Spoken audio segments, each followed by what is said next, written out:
Hey guys, it's Jason Dunn here from Windows Phone Thoughts, and we're back with part 2 of my unboxing and first impressions video of the LG Expo. So obviously the device has already been unboxed, so you want to watch my part 1 to check out the first part of this video.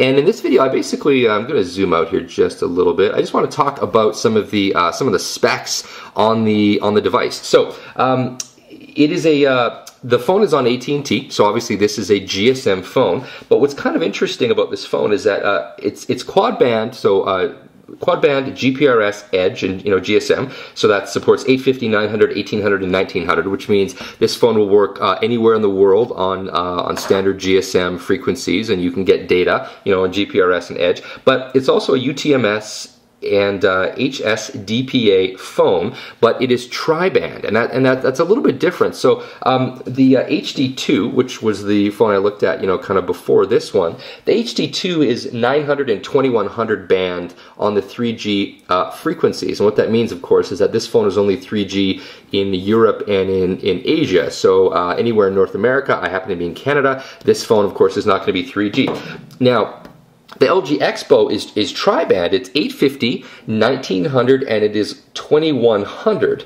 So it supports the 850 and 1900 bands, which are the North American 3G bands, but it also adds support for 2100 in there, which of course is one of the European and Asian bands for 3G. So what that should mean, theoretically, is that you should be able to get 3G anywhere in the world.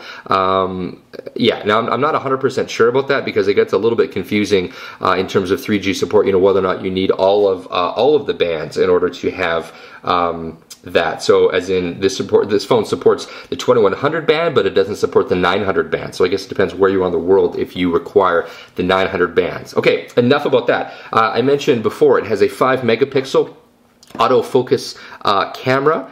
I'm actually not. Oh, here we go. This is actually the speaker. I thought that was actually a button, but yeah, just a speaker. It has a built-in flash. Now, in terms of size, how big is this phone? It is 4.45 inches tall. It's 2.16 inches across, and it is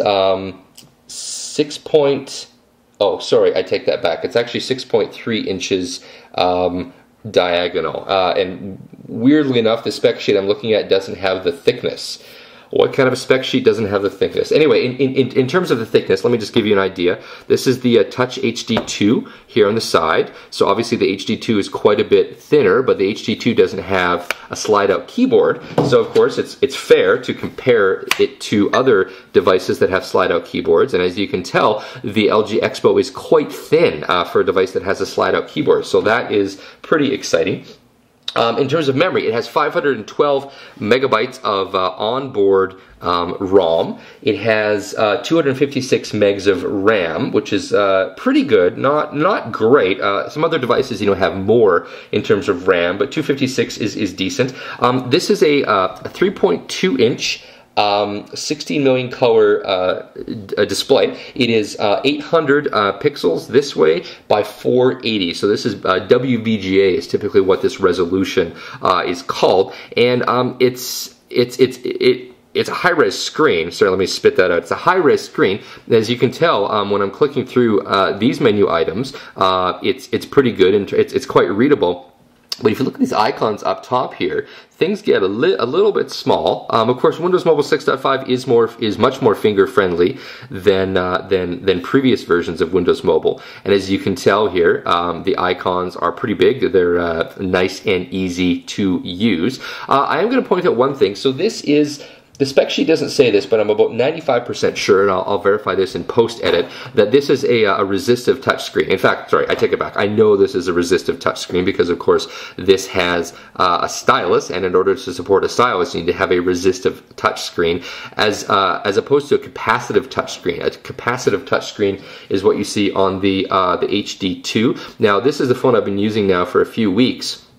And frankly, when you get used to using a capacitive touchscreen, going back to a resistive touchscreen, it feels kind of weird. It feels a little bit like you know, you have to put a little bit more pressure on the phone. So yeah, just something to be aware of. It has that 1500 milliamp battery, which is a pretty big battery. So that's actually nice. It's of course using Windows Mobile 6.5. It has Bluetooth 2.1. It has Wi-Fi 802.11bg. It supports WPA2, sort of. You can use it on your Wi-Fi networks. It has the Qualcomm SnapDragon processor, which of course I already mentioned. So as you can tell here, it's quite responsive. It's quite fast. And I will point out too, it's kind of exciting that AT&T didn't really weigh this down with a ton of, you know, customized menu options here. So they basically left this fairly stock in terms of the Windows Mobile 6.5 interface. Now, one of the neat things about this phone is that it has an optional Pico projector LCD, or sorry, a Pico projector accessory. Now, I don't have it. I'm supposed to be getting it really soon, so as soon as I do get it, I'll be shooting a video.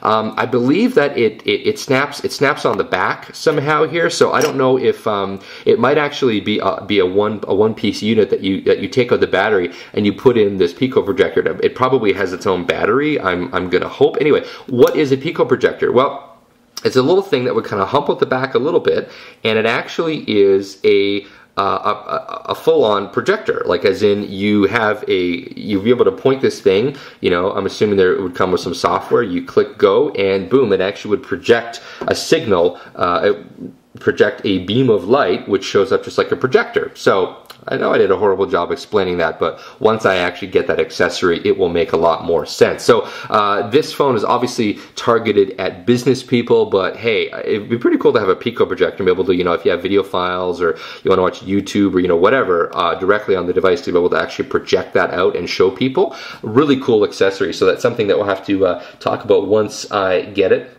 Of course, this is because AT&T, it's actually kind of funny, they mention here in the spec sheet that you get simultaneous voice and data with multitasking. So, of course, that's one of the big things that AT&T is talking about in their commercials right now, that you can be you know, talking on the phone, and you can also be surfing the web at the same time, which, of course, I think is mandatory. I can't believe that any network out there doesn't actually support that. So it has a 5-way navigation fingerprint sensor. So that's kind of interesting.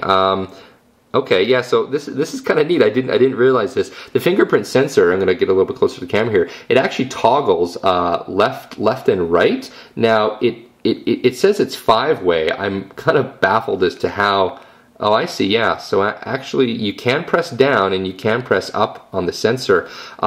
It's so narrow, though. I find it really hard to believe that anyone would be able to use this to navigate. Of course, it might actually be touch sensitive, as in you can navigate this way and this way. Although, if that were the case.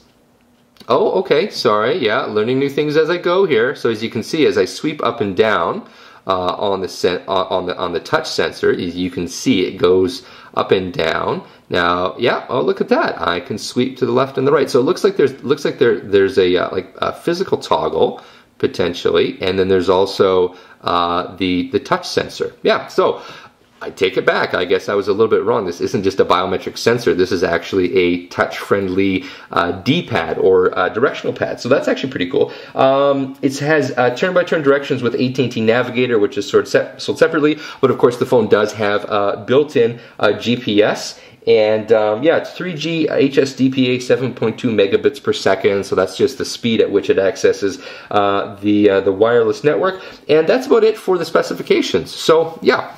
So I'm going to be using this phone basically full time, and I'm going to be, you know, going ahead and checking out you know, what I think of this device. I'm going to be using it down in the US because I'm heading down for CES in Las Vegas. So I'll actually try to use this phone as my day-to-day phone, and we'll just sort of check it out. And yeah, that's basically about it for right now. As you can see here, there are some built-in apps. You have an AT&T Wi-Fi. There's an AT&T you know, App Center.